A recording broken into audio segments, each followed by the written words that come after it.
네, 오늘 말씀 속에서는 솔로몬이 하나님의 성전을 이제 짓고 있는 과정 속에서 하나님의 말씀이 솔로몬에게 임하였습니다.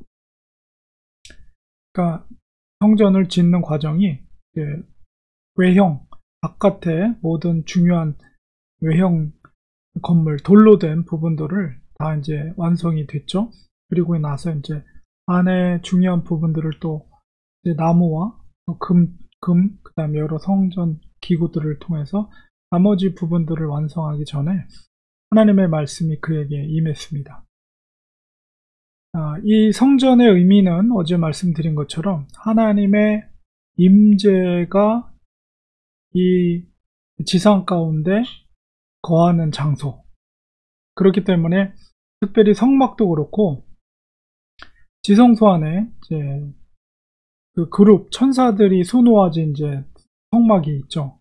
그리고 그 안에 또 그룹들 사이에 지성소가 있는 그 성막의 모형을 좀 더 크게 확대해서 성전을 지은 것입니다. 그러니까 동일한 원리를 가지고 있어요.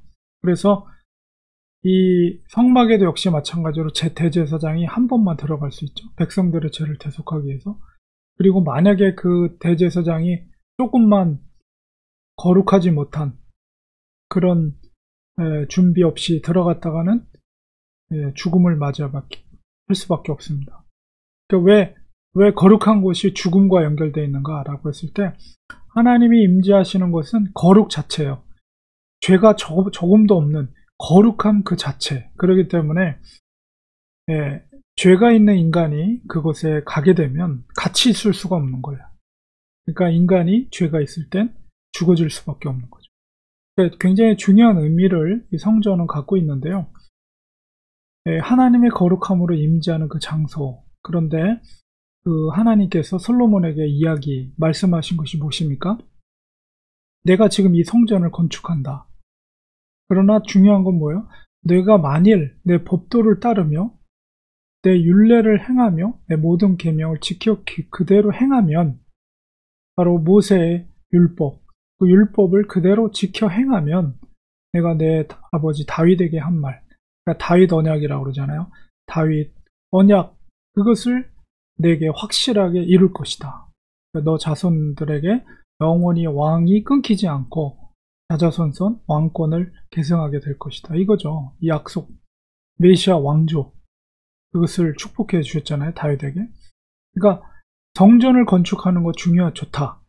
하나님의 임재. 그러나 더 중요한 것은 바로 법도를 지키는 것, 율례를 행하는 것, 계명을 그대로 행하는 것이. 이 원리는 다르지 않습니다.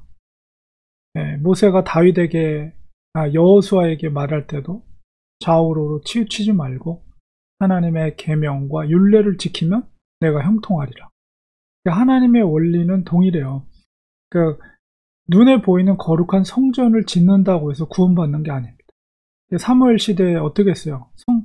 법궤를 전쟁터에 갖고 가서 홈리와 비느하스, 그게 마치 전쟁을 승리케 하는 어떤 그런 하나님의 임재를 상징하는 그런 법궤가, 근데 그게 아니잖아요. 그것 자체가 문제가 아니라 하나님의 법도를 지켰는가, 그거를 하나님이 보시는 거죠. 그래서 그 선지자에게 엘리 제사장이 뭐라고 말합니까? 하나님을 존귀 여기는 자를 존귀 여긴다.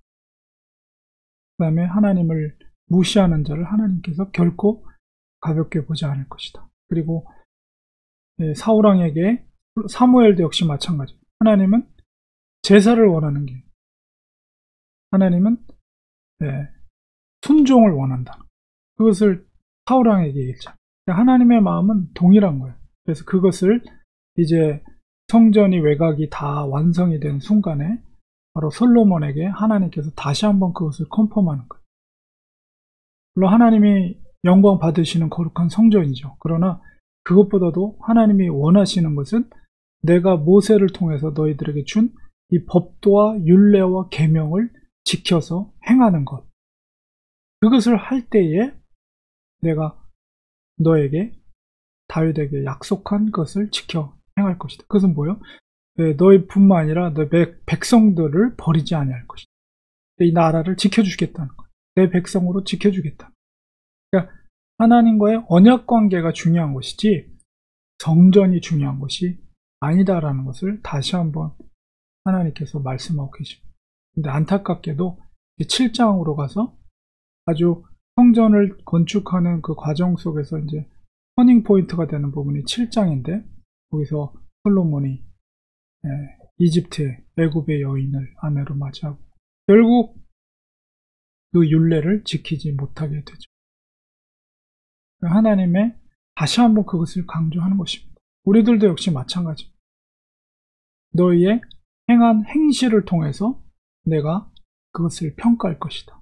믿음의 행실, 율례와 법도와 하나님의 새로운 계명을 지키는 것, 지켜 행하는 것, 언약을 지키는 것, 하나님은 우리에게 그것을 요구하시고 지금 이 시대를 사는 우리들에게도 동일한 원리로 우리에게, 물론 예배 드리는 거 중요합니다.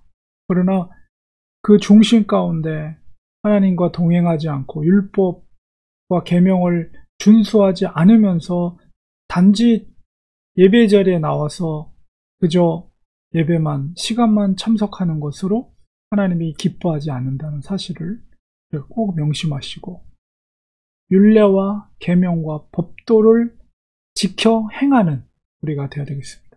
기도하겠습니다. 하나님 아버지, 솔로몬의 웅장한 성전이 건축되는 과정 속에서 하나님의 말씀이 임하였습니다. 율례와 법도와 계명을 지키면 아버지 다윗에게 했던 약속을 지켜줄 것이다. 그리고 이스라엘 백성을 내가 지켜줄 것이다. 하나님께서 솔로몬에게 분명하게 말씀해 주셨습니다. 하나님의 이런 영적인 원리는 이 시대를 사는 우리들에게도 동일합니다. 하나님의 율례와 계명, 예수님께서 우리에게 말씀하신 그 언약과 새로운 계명을 지켜나가는 저희들이 되게 하여 주시옵소서. 예수님의 이름으로 기도합니다. 아멘.